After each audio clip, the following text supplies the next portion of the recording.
Hello guys, welcome to my channel Bytecode Pandit. So today we are going to discuss about a state management library called Justin. I will show you how to set up Justin in your React project and what are the pros and cons we have. So let's have some code.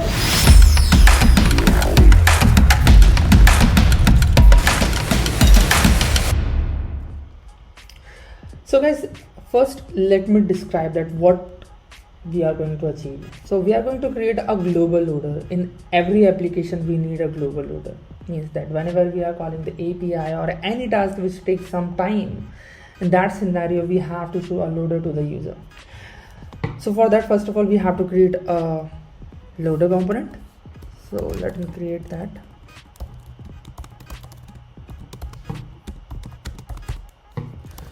Return loading.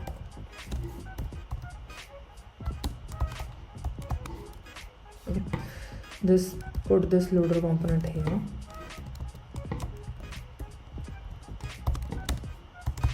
Now we have to create another component from where we will toggle the global loader.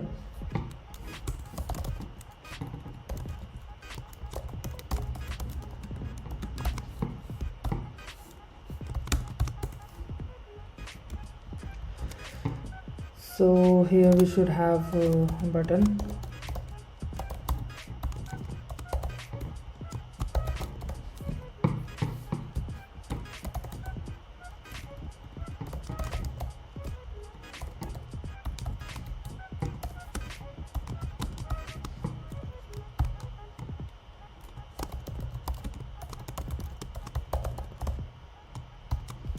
Okay, include this component into the parent. So now we should have a global state, okay, which we will use to toggle the loader component. So loader component or the p tag element. So let me just wrap it into the React fragment.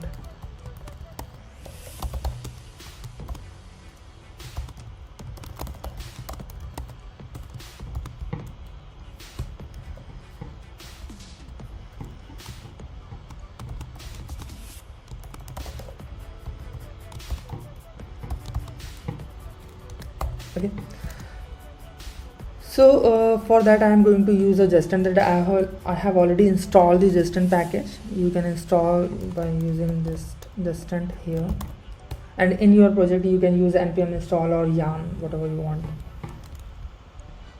So now we have to create another file that will be useloader.js. Here we have to import create from Justin. We should have a method called loader. Okay, create set. Now we have to mention a key or the global state name, that will be loader. By default it will be false. Now we need a method, like in reducer, React reducer we have a action. So that is the toggle loader. So take the value that by which you want to update your global state. So yeah, loading.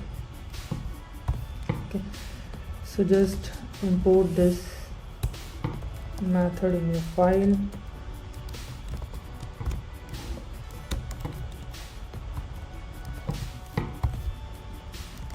Now first of all we have to take a loading state and your loading component.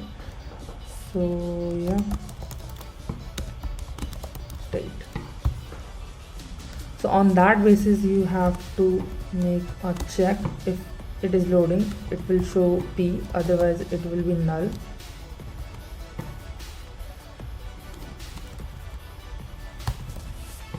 And in child component you have to use toggle loader, mention here. Okay, So right now I'm just going to create a method which will mimic the API call, right? So yeah, toggle loader true, set timeout,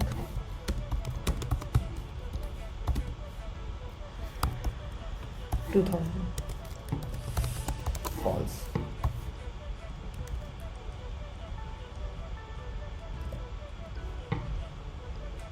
What's the problem?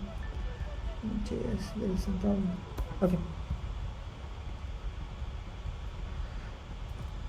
So right now we are not showing loader. So let me just hit a button, toggle loader.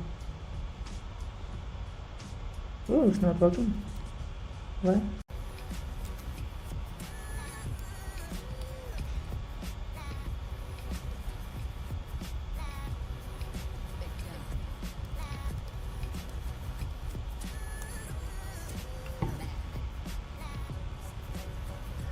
Okay, so there is a problem.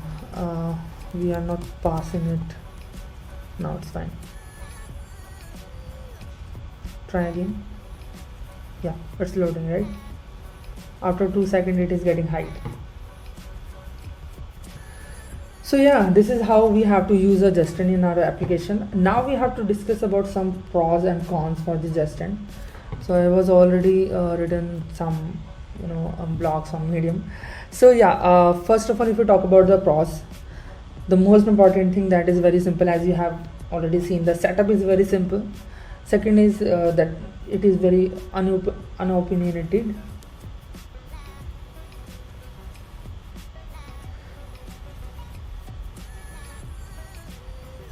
So this is there is some pros.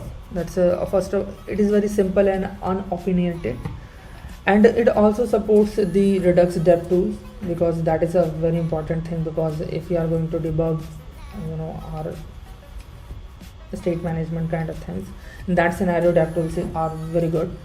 And the third thing, it does not wrap your whole component into the context like we have to do in our React Redux or Redux toolkit.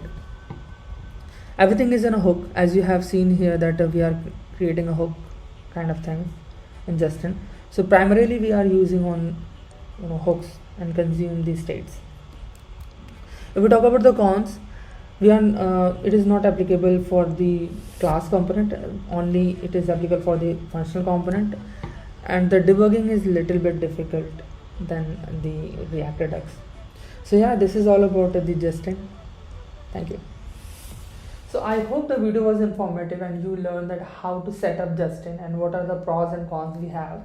So if you like the video, please give a thumbs up. You can also subscribe my channel and hit a bell icon so that you can get a notification for my new videos. Thank you so much.